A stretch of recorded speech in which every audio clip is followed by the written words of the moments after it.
Joëlle Ruben, je suis la présidente de l'association Visiteurs sans frontières qui visite donc les malades dans les institutions hospitalières. Et aujourd'hui, nous allons avoir le privilège de rencontrer une de ces personnes que j'ai visitées à l'hôpital et qui est devenue une amie, donc chez Jacqueline Saillard. Voilà, vous allez me suivre? Bonjour Jacqueline.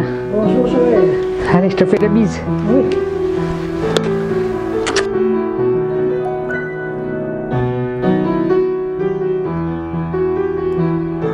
Je me trouve être chez Jacqueline Saillard, une mamie de 92 ans et demi, s'il vous plaît, une ancienne professeure de piano qui aujourd'hui est bien à la retraite, bien méritée je pense, n'est-ce pas Jacqueline? Le temps est venu pour elle de se reposer aussi de tout ce qu'elle a fait et c'est une joie en fait d'être chez elle aujourd'hui parce que en fait j'ai rencontré Jacqueline lors de son hospitalisation à Choisy-le-Roi. Elle s'était malencontreusement fracturé la cheville, j'étais plâtre 3 mois. Ah voilà, c'est ça, c'était un plâtre et ensuite... C'était dans la période de Noël et il y avait la fête à Choisy-le-Roi, donc je suis descendue. Et parce qu'on fêtait la fête de Noël avec l'association. Voilà. Et les patients, je leur demandais en fait de descendre. Alors je suis descendue et puis il y a eu les petits pianistes, enfin violonistes, et à la fin de la séance, j'ai demandé à Joëlle si c'était ses élèves. Alors, elle m'a dit non, ce sont des enfants. De Madame Matisse, voilà. C'était ses élèves. Est-ce que tu te rappelles, tu m'as demandé ça, et puis tu m'as dit, mais c'est rare, je ne suis pas quelqu'un qui est du tout payé, et tu es venu vers moi spontanément pour me poser la question si c'était mes élèves. Oui, oui, parce que moi-même je suis pianiste, et ça m'intéressait. Alors, Joëlle m'a demandé où j'étais, dans quelle chambre, et puis... 15 jours après, je me suis pointée chez toi. Voilà. J'ai toujours un carnet, j'ai mon badge avec moi et je visite les patients selon leurs conseils. Et je me suis retrouvée dans la chambre de Jacqueline. Bon, j'ai toqué à la porte, bien évidemment. Et puis je la vois, puis je me dis, ah oui, c'est bien la bonne personne. Et on a commencé à converser et elle s'est souvenue parfaitement de moi. Hein, je crois que tu n'étais pas du tout choquée ou gênée. Pas du tout, Tu étais bien à l'aise. Je me suis assise à côté d'elle et puis on a bavardé quoi? Une bonne heure, je pense, oui, oui. Largement. Hein. Et puis de là, j'ai dit, est-ce que je peux me permettre de vous faire la bise? C'était vraiment, enfin, c'était comme une amie dès le départ. Et puis en fait, je lui ai fait la bise. Et puis, alors c'est que Jacqueline est très connue parce que en fait, elle joue de l'orgue aussi dans son église. Le dimanche, elle demandait l'autorisation d'aller à l'église pour jouer pour la messe. Pour accompagner l'office. Voilà, pour accompagner l'office et on lui autorisait. Et puis au bout de combien de mois tu es partie de 3 mois à peu près? Tu es restée 3 mois. Oui. Voilà. Et à partir de là, notre relation en fait s'est nouée. Elle me disait donc, je vous inviterai à manger à la maison.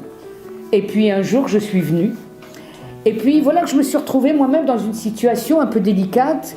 Il a fallu que je rende le piano qu'on m'avait prêté pendant des années. Et je me trouvais sans instrument. Et puis, quand je suis rentrée chez Jacqueline, j'ai vu son beau piano à queue. Et là, pour la première fois, je ne suis pas une femme qui est du toupet, je lui ai dit « Est-ce que je pourrais me permettre de travailler sur votre piano? Je n'ai plus d'instrument en ce moment. » Et tu m'as dit autant que vous voulez. Voilà, autant que je le voulais. Donc, je me suis mise de temps en temps à toquer la porte et à venir travailler pour les concerts avec le conservatoire dans lequel je travaille. Mais... notre relation a été plus loin. Pas simplement je venais jouer du piano, mais nous nous sommes vus en fait quasi toutes les semaines pour manger ensemble. Elle a peut-être 92 ans et demi, je me permets de le rappeler, mais alors c'est une très bonne cuisinière et un dessert particulier. Comment s'appelle ton dessert que tu me fais? Je fais la crème renversée au caramel. Voilà, la crème renversée au caramel qui est toujours très délicieux. Elle voit plus grand chose la pauvre, mais vous savez, elle s'intéresse, alors elle prend sa loupe et puis elle lit. Elle s'informe, elle joue au Scrabble aussi depuis fort longtemps. Et puis figurez-vous qu'elle gagne souvent, même avec ses petites filles. Elle a gagné de 6 points dimanche. Ah, elle m'a dit c'est fort, il va falloir que je me rattrape la prochaine fois. Elle revient dimanche. Ah oui, elle revient. Ah oui, c'est vrai. Alors elle a 2 petites filles jumelles, s'il vous plaît. Rappelle-moi les prénoms des petites filles. Colline et Camille. Voilà. Colline et Camille. Et c'est vraiment pour elle aussi, Jacqueline, des temps de joie. Et c'est elle qui prépare le repas, pas des choses toutes faites. Alors elle prépare souvent un lapin, il y a une de ses petites filles qui aime le lapin. Elle fait toujours une salade, enfin voilà les choses ordinaires de la vie, mais tous les 15 jours, je viens seule et tous les 15 jours, j'ai un collaborateur qui s'appelle Joseph, que j'aime beaucoup. Je trouve qu'on fait un bon travail ensemble. C'est toujours agréable de travailler à deux. Et donc, elle a fait la connaissance aussi de Joseph. Et en fait, au moment de Noël, maintenant, je dis à Jacqueline, si tu es en forme, je la prends avec moi et elle vient pour le moment de Noël lorsque nous faisons donc, cette présentation. Les enfants jouent, nous avons une belle collation. Hein, et c'est un moment de joie pour les patients. Hein. Donc l'association aussi veut s'étendre, pas simplement dans les institutions hospitalières, donc de visiter les malades, mais c'est aussi quand on peut le faire chez eux, de manière assez, comment dirais-je, suivie.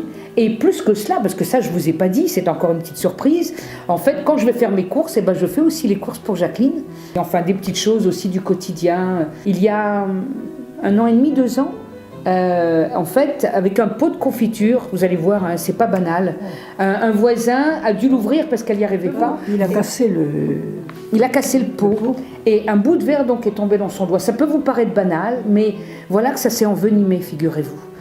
Et un jour, en pleine nuit, elle me téléphone et me dit « Joëlle, écoute, j'en peux plus, je peux plus tenir ». Et sur le champ, j'arrive et je l'ai prise en voiture. On a tout de suite été à l'hôpital. Le premier nous a pas reçus, etc. On ne dira pas où. On a été dans un deuxième. Il y avait vraiment personne. On a tout de suite été prise. Radio, etc. On lui a donné des antibiotiques. Mais heureusement, parce qu'elle aurait pu perdre son doigt. Alors, au nom de Jésus, je prie que vraiment vous vous tourniez vers lui et que vous demandez de l'aide de Dieu pour retrouver une source de vie, une source de joie, une source de grâce. Parce que vous êtes des gens que Dieu aime, qui que vous soyez.